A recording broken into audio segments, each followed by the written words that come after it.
In a bustling city filled with noise, traffic, and endless expectations, lived a young man named Lam. To the world, he was just another face in the crowd, another worker in a grey suit, nodding to the commands of bosses, afraid to speak too loud, and always seeking the approval of others. He had dreams, big ones. He wanted to start a movement to inspire others to live life on his own terms. But every time he dared to speak up, a voice would echo in his mind. What will they think? What if they laugh? And so, like many, he remained silent. He followed. He obeyed. He lived as a sheep among millions. But something changed. One night, sitting alone on the rooftop of his apartment building, watching the stars, a thought hit him like thunder. The greatest fear in the world is the opinion of others.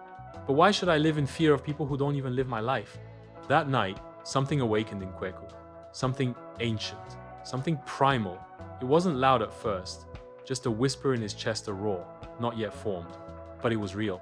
The next day, he quit the job that had stolen his spirit. His friends called him reckless. His parents called him foolish. But for the first time in his life, Lam wasn't afraid. He was no longer sheep. He was becoming lion. Lam began to pursue his purpose relentlessly, speaking, creating, leading. He failed many times. He was broke. He was mocked. Yet every failure only sharpened his claws. Every fall built his courage. The more the world pushed him back, the louder the roar inside him grew. He remembered, a lion does not follow. A lion does not wait to be led. A lion does not beg for scraps. He lived with certainty when he chose a path. He gave it everything. No half-hearted steps, no room for doubt. He learned to trust himself completely, and with each victory, small or large, he grew stronger. People began to notice, not because he was the biggest or the smartest, but because of his mentality. He had become the king of his own jungle. Lam also learned to protect what mattered: his time, his family, his peace. He refused to let negativity invade his kingdom. He defended his dream with the spirit of a warrior. If it gives my life meaning, I will fight for it, he often said.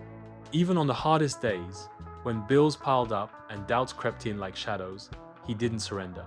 You may be stronger, he'd say, but you will not defeat me. You can detach me from my purpose. You cannot destroy me. Lam worked with competence, not endlessly, but intentionally. Every task done with fire, with purpose. He didn't just put in hours, he delivered value, and the world began to reward him. Success came slow, then suddenly. But he never forgot that his greatest reward was not money or fame. It was freedom. The freedom to speak, to live, to be. And to those who asked how he did it, he'd simply say, there is a lion inside you too. You only need to stop fearing the crowd and let it roar.